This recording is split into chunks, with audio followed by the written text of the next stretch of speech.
pwedeng scenarios doon sa impeachment ni sa Sara. impeachment ni Sara? Well, kapag ka ang impeachment case ni Sara Duterte ay sinimulang dinggin sa June 2, katulad na sinasabi ni Senator Chis Escudero, ay patay na ang nasabing impeachment case na yan kasi wala ng panahon ang present Senate na ito ay matapos hanggang June 30.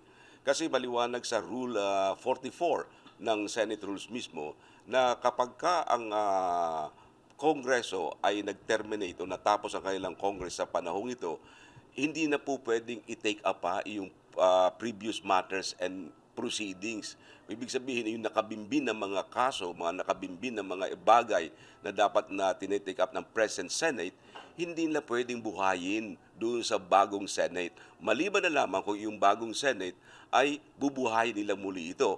Pero kung ito'y bubuhayin nila, ikukonsider yan na as if they were presented for the first time. Na sa kasong ito ng impeachment ni Ms. Sara Duterte, kung ito ay tatanggapin ng new Senate, mangyayari niyan na parang bagong impeachment case ito na ipinapile sa bagong Senado.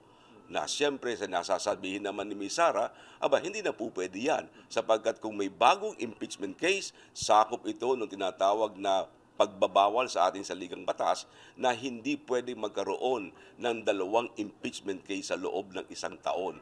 Nang ibig sabihin, sa loob ng isang taon, isang impeachment case lamang ang pwedeng isampa sa isang impeachable official.